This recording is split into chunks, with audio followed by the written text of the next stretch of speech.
प्रतापगढ़ी। धन्यवाद सभापति महोदय। 83 मिनट 71 बार थपथपाई गई मेज, 14,417 शब्दों का बजट भाषण और उस बजट में अपने लिए राहत तलाशती मिडिल क्लास की हैरतजदा आंखें।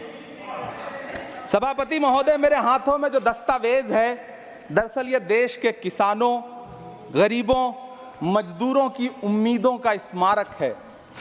ऐसा लग रहा है जैसे वित्त मंत्री महोदया ने बजट नहीं तैयार किया है, बल्कि प्रधानमंत्री जी की मन की बात का संकलन तैयार किया है। टूटा हुआ लश्कर का भरम देख रहे हैं, टूटा हुआ लश्कर का भरम देख रहे हैं और जिल्ले इलाही के करम देख रहे हैं। ताकत का नशा अक्ल पे हावी है तुम्हारी, तुम देख न पाओगे जो हम देख रहे हैं। वित्त मंत्री महोदया ने इस बजट में महंगाई पर सिर्फ 10 शब्द बोला है। जिस देश में टमाटर 100 रुपए किलो बिक रहा हो। सभापति महोदय, मेरा टाइम पॉज करें और बार बार इंटरप्ट करने को या तो मना करें। हाँ बोले, कृपया बोले। सभापति महोदय, वित्त मंत्री महोदया ने इस बजट में महंगाई पर सिर्फ 10 शब्द बोले हैं। जिस देश में टमाटर 100 रुपए किलो बिक रहा हो, उस देश की वित्त मंत्री के पास बजट में महंगाई पर बोलने के लिए सिर्फ 10 शब्द है।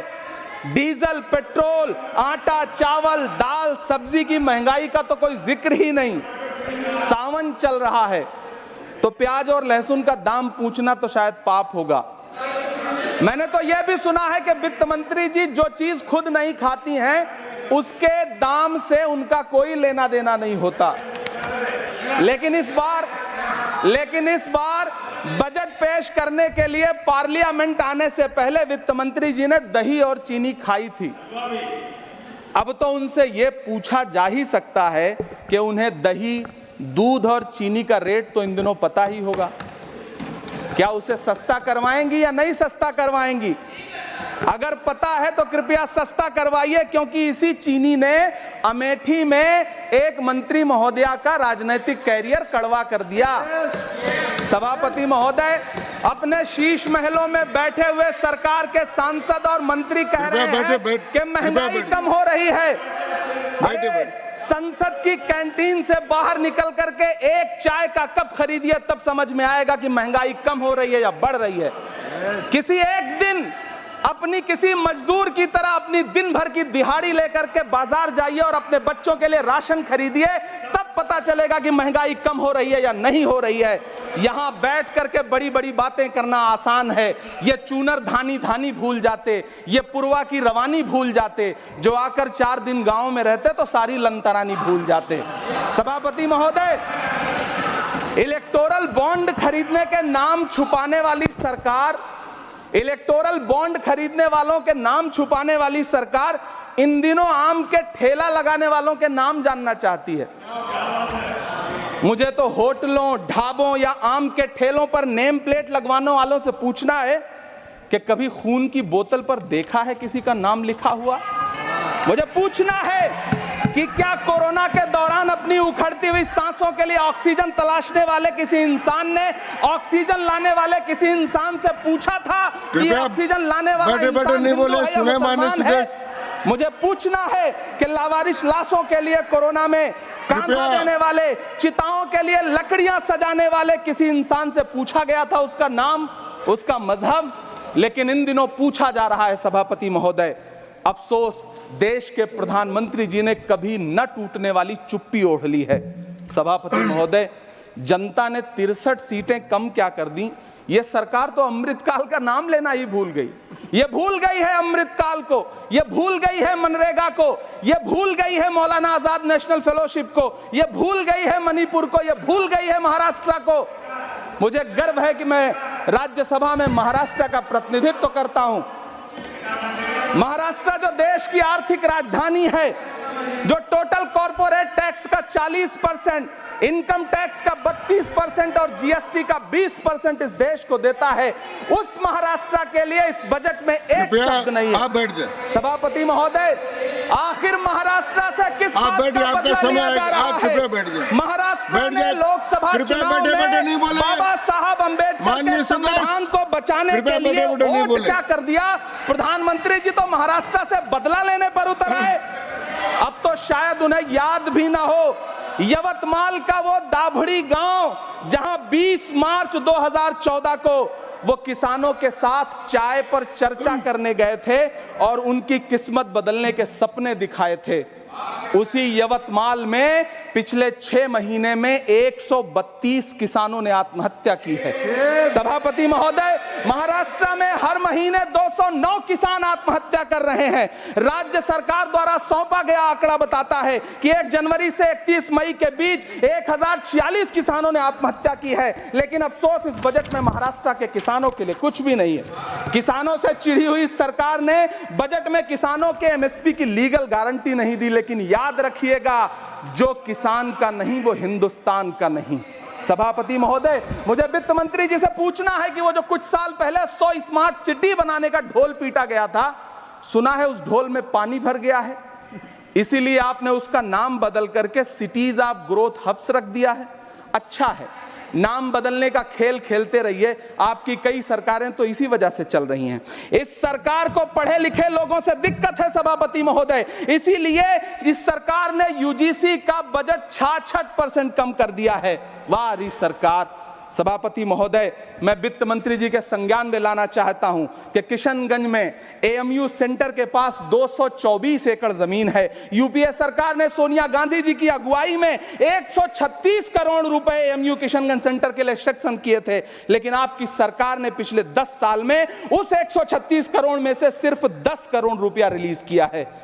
1.5 करोड़ की आबादी वाला सीमांचल बेहतर शिक्षा के लिए उस सेंटर की बाट जोह रहा है। मेरा आपसे सवाल है कि इस सेंटर का बाकी पैसा आप कब रिलीज करेंगे? मुझे उम्मीद है वित्त मंत्री महोदया जवाब जरूर देंगी। सीमांचल उसी बिहार में आता है जिसकी बैसाखी के सहारे आपकी सरकार चल रही है।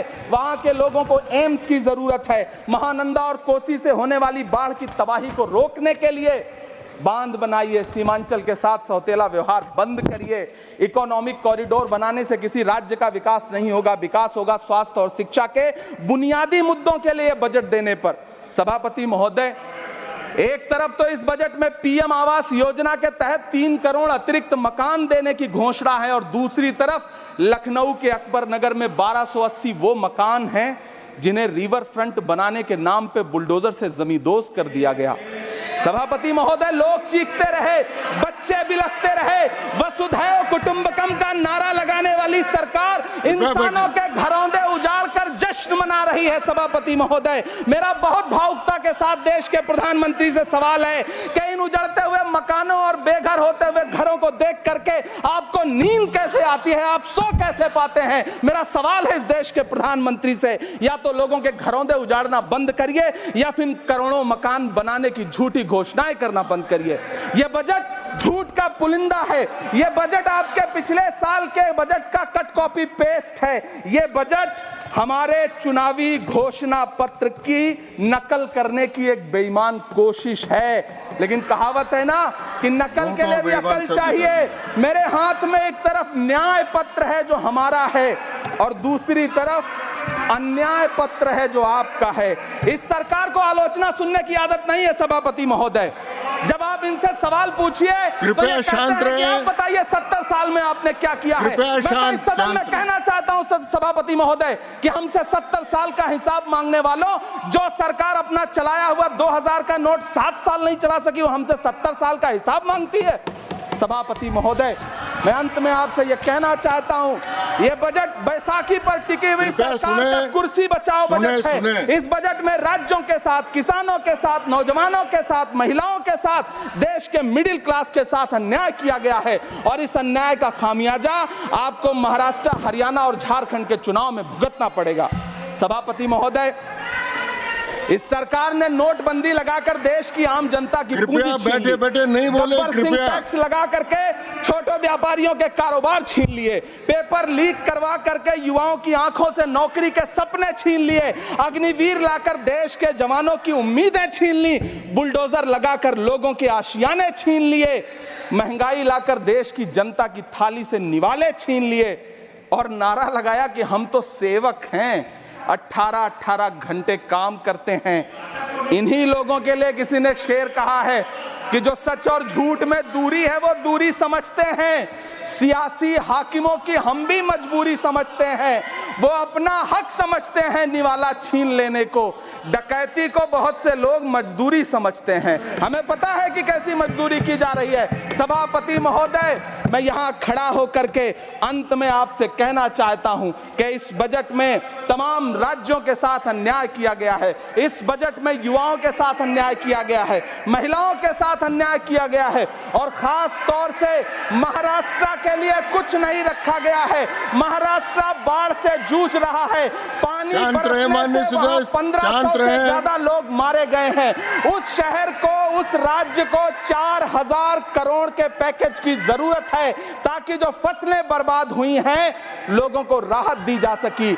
लेकिन अफसोस इस बजट में महाराष्ट्र के लिए ऐसा कुछ भी नहीं है।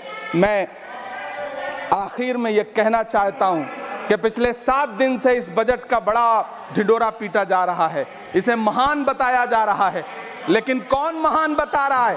सत्ता पक्ष के लोग, उन्हें तो बताना ही है। क्योंकि मैं अवध क्षेत्र से आता हूं, प्रतापगढ़ से, नीरज भाई भी अवध और पूर्वांचल से आते हैं। वहां एक कहावत है कि बिटिया की तारीफ किसने की? बिटिया की महतारी ने, यानी कि बेटी की प्रशंसा